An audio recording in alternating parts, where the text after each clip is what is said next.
Morning children, welcome to class 8th. In previous topic, we read about the where do microorganisms live, microorganism and us, making of curd and bread, friendly microorganisms, medicinal use of microorganism, commercial use of microorganism. Today I will teach you about the vaccine. आज हम आपको vaccine के बारे में बताएंगे. Why are childrens infants given vaccination? हम बच्चों को वैक्सीन क्यों देते हैं? तो when a disease carrying microbes enter our body, the body produces antibodies to fight the invader. जब कोई भी माइक्रोब्स हमारी बॉडी में इंटर करते हैं तो हमारी बॉडी एक एंटीबॉडी को काज करती है जो कि उस माइक्रोब से फाइट करती है ताकि कोई भी डिजीज़ हमारी बॉडी में ना हो पाए. सबकी बॉडी में एंटीबॉडी होती है जो कि किसी भी माइक्रोब्स के इंटर करने के बाद उससे वो फाइट करती है. The body also remember how to fight the microbes if the enter again. Body को हमेशा ये पता रहता है कि जब भी कोई भी माइक्रोब्स इंटर करेंगे हमारी बॉडी में तो वहाँ पर एंटीबॉडी उससे कैसे फाइट करेगी. If dead or weakened microbes are introduced into a healthy body, the body fights and kill the invading bacterias by producing suitable antibodies. The antibodies remain in the body and we are protected from the disease causing microbes forever. Antibody हमेशा हमारी body में रहती है और वो हमको disease causing microbe से हमेशा क्या करती है? प्रोटेक्ट करती है. अगर एंटीबॉडी नहीं रहेगी तो कोई भी माइक्रोब्स अगर हमारी बॉडी में इंटर करेगा तो वो क्या करेगा? डिजीज़ कॉज कर देगा. और डिजीज़ कॉज कर देगा तो फिर क्या होगा? बीमारी उसमें होने लगती है. तो क्या होता है? तो इसलिए हमारी बॉडी में जो है एक एंटीबॉडी होती है. तो जब कोई भी माइक्रोब्स इंटर करते हैं तो वो एंटीबॉडी उससे फाइट करती है, हमारी बॉडी को बचाती है. This is how a vaccine works. Vaccines कैसे वर्क करते हैं? Several disease including cholera, tuberculosis, small pox and hepatitis can be prevented by vaccination. कुछ डिजीज़ हैं जैसे कॉलरा है, ट्यूबरकुलोसिस यानी जिसको हम स्मॉल पॉक्स है, टीबी है, ट्यूबरकुलोसिस एंड हेपेटाइटिस है. ये सब हमारे वैक्सीन के द्वारा ही वैक्सीनेशन इनको दिया जाता है, वैक्सीन लगाई जाती है. In your childhood you must have been given injections to protect yourself against several disease. Can you prepare a list of these diseases? You may take help from your parents. जब आप बच्चे थे तो आपको बहुत सारे vaccines लगते हैं, ठीक है? क्या आप उनके बारे में बता सकते हैं कि वो क्यों होता है, क्यों लगाए जाते हैं? वो इसलिए लगाई जाती हैं ताकि आपको बीमारी से बचाया जाए. उसकी भी वैक्सीनेशन की भी एक लिस्ट होती है कि कितने मंथ्स में कौन सा वैक्सीन आपको लगना है जिससे कोई भी बीमारी आपके अंदर ना हो पाए. हर डिजीज़ का अलग अलग वैक्सीन होता है. It is essential to protect all childrens against this disease. Necessary vaccines are available in the nearby hospital. जो हमारी ज़रूरी वैक्सीन्स होती हैं वो हमारे हॉस्पिटल में प्रेजेंट होती हैं. ज़रूरी नहीं है कि सारी वैक्सीन हॉस्पिटल में हों.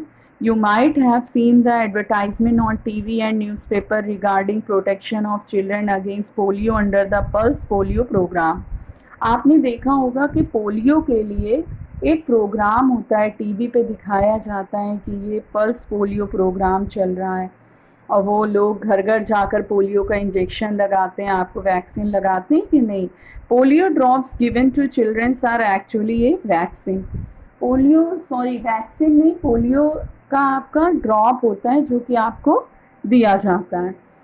ए world wide campaign against smallpox has finally led to its eradication from most part of the world. और हमारा पूरे वर्ल्ड में एक अभियान चलाया गया है स्मॉल पॉक्स के लिए, ठीक है?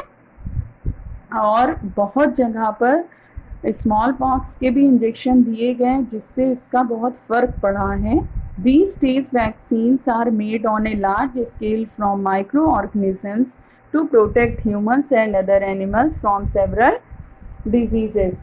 आजकल क्या है, बहुत सारे वैक्सीन्स जो होते हैं वो बनाए जाते हैं बहुत लार्ज स्केल पर, माइक्रो ऑर्गेनिज़म्स से बनाए जाते हैं। ठीक है, आजकल जो वैक्सीन्स बनते हैं वो माइक्रो ऑर्गेनिज़म्स से बनाए जाते हैं जो कि प्रोटेक्ट करते हैं ह्यूमंस को और अदर एनिमल्स को बहुत सारी बीमारियों से। ओके चिल्ड्रंस, आ रहा है समझ में? तो next topic, increasing soil fertility. Increasing soil fertility, कैसे सॉइल फर्टिलिटी को हम बढ़ाएंगे, कैसे उसकी मिट्टी को उपजाऊ बनाएंगे, कैसे मिट्टी में वृद्धि करेंगे। ठीक है, मिट्टी जब उपजाऊ होगी अच्छी तभी तो मिट्टी बढ़ेगी। Some bacteria are able to fix nitrogen from the atmosphere to enrich soil with nitrogen and increase its fertility.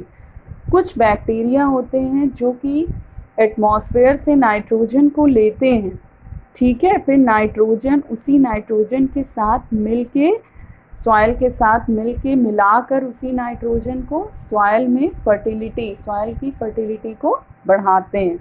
These microbes are commonly called biological nitrogen fixers.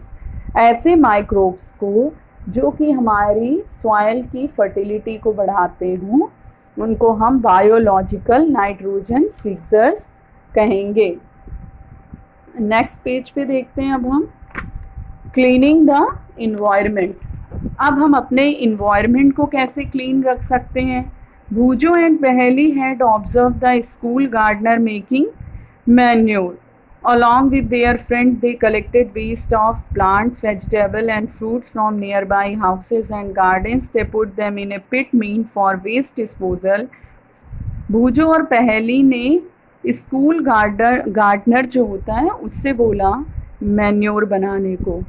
अपने फ्रेंड के साथ उन लोगों ने मिलकर जो प्लांट्स के वेस्ट थे उसको कलेक्ट किया, वेजिटेबल्स के, फ्रूट्स के वेस्ट को, ठीक है, अपने हाउसेस से, अपने गार्डन से कलेक्ट किया और उनको एक पिट में रखा, ठीक है, एक बर्तन में रखा, ठीक है, जो कि वेस्ट डिस्पोजल था बर्तन। उसमें इन्होंने मतलब ये सारी चीज़ें फ्रूट के और प्लांट्स के, वेजिटेबल्स के वेस्ट को रखा। After some time it did decomposed and got converted to manure.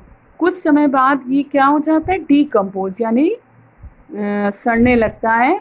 उसके बाद ये किस में चेंज हो जाता है, मैन्योर में, converted to manure. Boojho and Paheli wanted to know how this had happened. Boojho Paheli अब ये जानना चाहते हैं कि ये मैन्योर में कैसे कन्वर्टेड हो गया।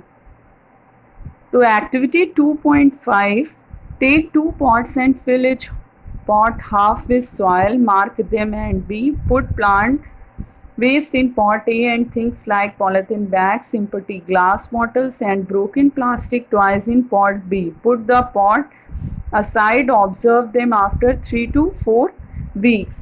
एक्टिविटी 2.5 में हम देखते हैं कि 2 पॉट लेते हैं, ठीक है, जिसमें पूरा हाफ उसको मिट्टी से हम भर देते हैं। एक पॉट ए, एक पॉट बी। एक पॉट में हम क्या करते हैं कि प्लांट के वेस्ट रखते हैं, एनिमल के वेस्ट, प्लांट के वेस्ट रख लेते हैं, और दूसरी पॉलीथीन में, दूसरे पॉट में हम पॉलीथीन बैग्स को डाल देते हैं, एम्प्टी ग्लास को डाल देते हैं, ब्रोकन प्लास्टिक टॉयज़ को डालते हैं। फिर उसको 3 से 4 हफ्तों के लिए हम रख देते हैं। 3 से 4 हफ्तों बाद हम देखते हैं, do you find any difference in the contents of the 2 pots, if so what is the difference.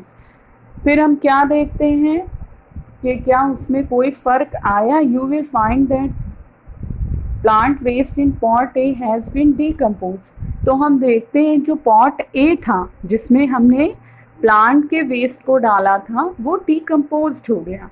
How did this happen, ये कैसे हुआ। The plant waste has been converted into manure by the action of microbes. जो microbes थे उसके through वो जो है decomposed हो गया, कन्वर्टेड हो गया मैन्योर में। The nutrients released in the process can be use by the plant again, और उसके जो पोषक तत्व थे वो प्लांट के लिए दोबारा उस प्रोसेस में काम में यूज में आ गए। Did you notice that in pot be the polythene bags, empty glasses, bottles and broken toy part did not undergo any such change? The microbes could not act on them and convert them into manure. और फिर आपने pot B में क्या देखा, जिसमें polythene bags थे, ठीक है, उसमें क्या हुआ आपने कि कुछ नहीं, प्लास्टिक, ब्रोकन प्लास्टिक टॉयज थे, उसमें जो है माइक्रोब्स ने कोई भी एक्ट नहीं किया, कोई भी एक्शन नहीं हुआ, वो कन्वर्टेड मैन्योर में नहीं हुआ। So you often see large amounts of dead organic matter in the form of decaying plants and sometimes dead animals on the ground. You find that they disappear after some time. आपने देखा है कि ground में कभी कभी बहुत सारे animals होते हैं या प्लांट्स की पत्तियां जो होती हैं पड़ी होती हैं, वो कुछ समय बाद क्या हो जाते हैं, गायब हो जाते हैं, डिसअपियर हो जाते हैं। This is because the micro organism decompose dead organic waste of plants and animals converting them into simple substances. इसमें क्या होता है, जो आपके माइक्रो ऑर्गेनिजम्स होते हैं वो डिसअपियर कैसे हो जाते हैं, माइक्रो ऑर्गेनिजम्स उनको डिकम्पोज कर देते हैं डेड ऑर्गेनिक वेस्ट को प्लांट के एंड, और उसको कन्वर्ट किस में कर दे, पहले डिकम्पोज करते हैं यानी सड़ाते हैं, फिर उसको एक सिंपल सब्सटेंस में कन्वर्ट कर देते हैं। तो these substances are again use by other plants and animal, और फिर यही सब्सटेंसेस जो हैं प्लांट्स के और एनिमल के दोबारा यूज में आ जाते हैं। Thus micro organisms can be use to degrade the harmful and smelly substances and thereby clean up the environment. और यही माइक्रो ऑर्गेनिजम्स जो हार्मफुल, जो स्मेली सब्सटेंसेस होते हैं, उनको डिग्रेड करके अपने इन्वायरमेंट को क्लीन बनाते हैं। ओके बच्चों, आ रहा है समझ में? I hope you all understand. We will continue next topic in next video. Okay, thank you children.